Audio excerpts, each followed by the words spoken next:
There's a common idea floating around in our modern age that people of faith, especially Christians, spend their lives only praying while others are out there doing things, building companies, writing code, shaping the world. It's an old accusation dressed in new clothes, and though it sounds clever, it isn't true. To say Christians only pray is to forget what prayer truly is, not a passive escape, but the birthplace of purpose. History itself testifies otherwise. Some of the world's most enduring ideas, inventions, and movements were born not out of defiance toward heaven, but devotion to it. But before we speak of modern inventors and scientists of faith, we must look backward to where this misunderstanding began. Because long before the first cathedral was raised, long before the first machine hummed, the Bible recorded two distinct ways humanity would build the world, one with God and one without Him. In the book of Genesis, two names emerge after Adam and Eve's fall: Cain and Seth. Cain was the first to reject divine counsel, the man who chose self over surrender. After murdering his brother, he wandered eastward and built the first recorded city. His descendants became pioneers in music and metallurgy. They were, by all appearances, a culture of progress. Seth, on the other hand, was the continuation of faith. His descendants, though less known for industry, were the ones who called upon the name of the Lord. To the casual observer, Cain's line looked like the future. They built tools, they shaped sound, they discovered fire and metal. Seth's line looked slow, praying, worshipping, waiting on God. But history gives us the verdict. Cain's civilization was wiped away in the flood. None of its achievements survived. No matter how advanced a society may appear, if its foundation excludes God, its brilliance will one day turn to dust. The Bible's narrative isn't anti-progress, it's anti-pride. After the flood, humanity repopulated the earth under Noah's family. They spoke one language and shared one goal: unity. Yet as generations passed, they chose not to spread out as God commanded, but to centralize their glory in one project, the Tower of Babel. They said, "Let us build a city and a tower whose top may reach the heavens, and let us make a name for ourselves." It sounds familiar, doesn't it? The same spirit of independence, of self-exaltation, of trying to replace God's authority with human achievement. The tower itself wasn't evil. Bricks and mortar have no morality. What made it rebellion was the motive to build a civilization that no longer needed divine help, to make a name for themselves instead of glorifying the Creator's name.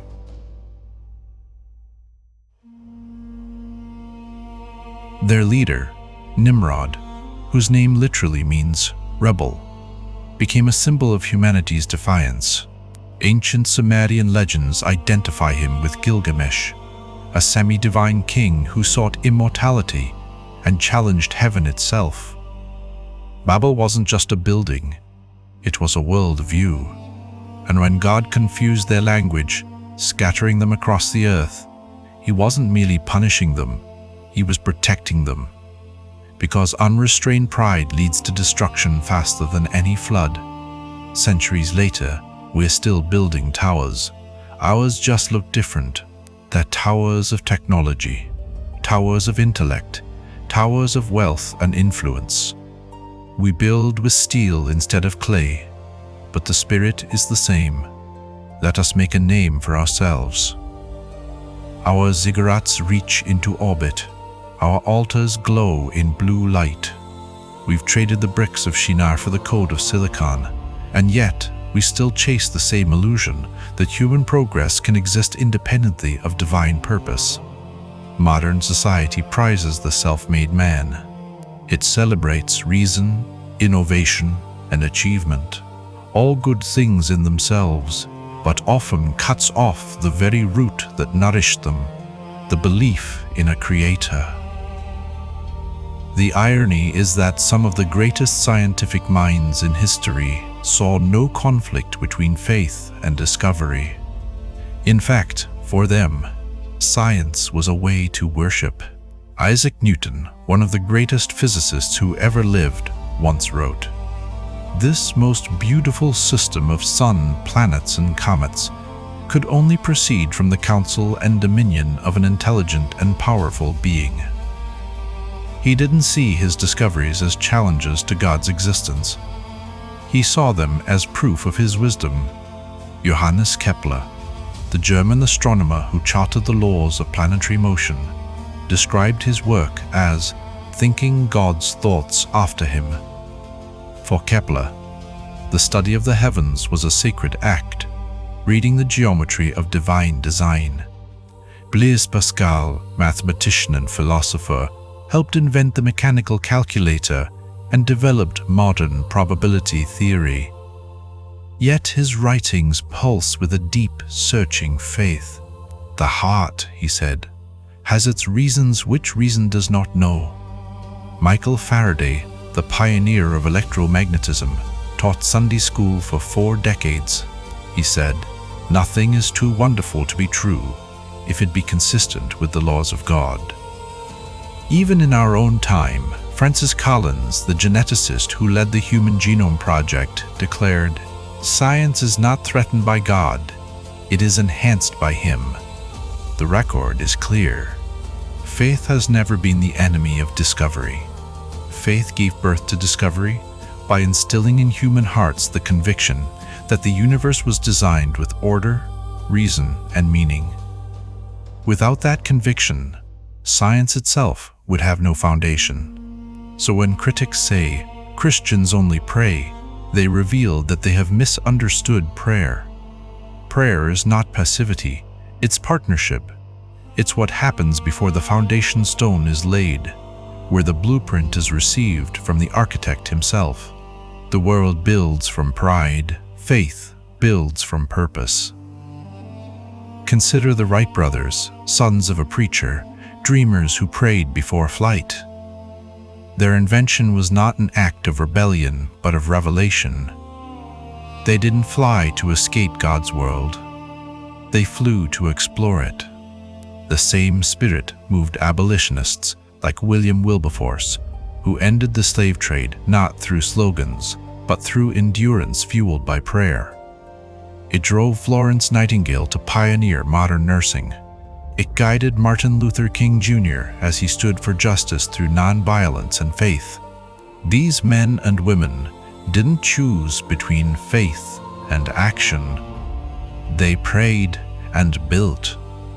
They proved that devotion to God is the seed of civilization's highest good. But our age faces a temptation remarkably similar to Babel's. We speak of artificial intelligence as if it were omniscient.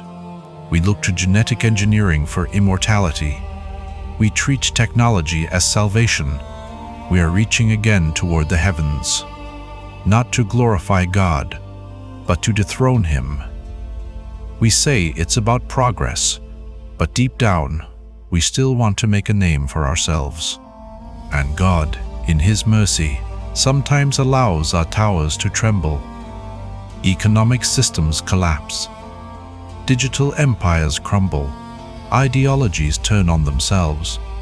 Not out of cruelty, but to remind us that no foundation stands without Him. For all of Cain's descendants, for all of Nimrod's ambitions, for all our skyscrapers and satellites, the words of Jeremiah still echo through time.